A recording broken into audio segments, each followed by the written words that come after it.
అంతటా విష్ణుతత్వాన్ని ఆయన చూశారు అంటే ఆయనకి అజ్ఞానపు చీకటి లేదు. ఎందుకు లేదు? అజ్ఞానం అన్న చీకటి ఉంటే కదూ, మాయా అన్నది ఉంటే కదూ, అది వేరు ఇది వేరు, ఇది సత్తు ఇది అసత్తు, ఇటువంటి మాటలన్నీ అన్వయాలు ద్వంద్వాలు. ఆయనకి సర్వం విష్ణుమయం జగత్. ఆయనకి కుక్కలో విష్ణువు, సమస్తము విష్ణువు.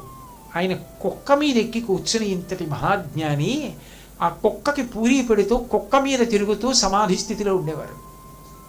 అంతటా విష్ణువే అని. అది అనుకరిస్తే వస్తాయా? అసలు నిజంగా జీవితంలో ఒక్కసారి ఆ దక్షిణేశ్వరం వెళ్ళి తొక్కాలి, ఆ బేలూరు వెళ్ళి తొక్కాలి. అటువంటి మహాపురుషులు నడిచిన ప్రదేశం అది.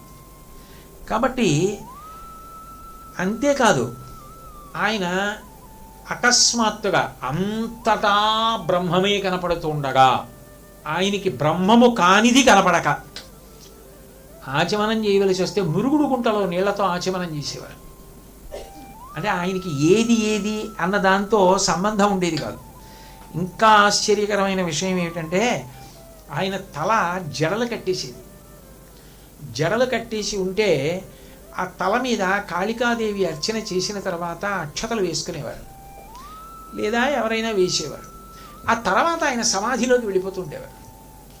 ఆయన ఆ పంచవటిలోనూ అక్కడ కూర్చుని సమాధి స్థితిలోకి వెళ్ళిపోతే ఆయన ఒంటి మీదంతా అవన్నీ పాములు. ఆ పంచవటి అవి ఇప్పటికీ మీరు చిత్రపటాలు చూస్తే వాటివి అది చూస్తేనే భయం వేస్తాయి. ఇదేంటి చెట్లు ఏమిటి, ఓడలు ఏమిటి, ఇక్కడ ఈ తిరగడం ఏమిటిరా బాబు, అసలు ఎలా తిరిగారనిపిస్తుంది.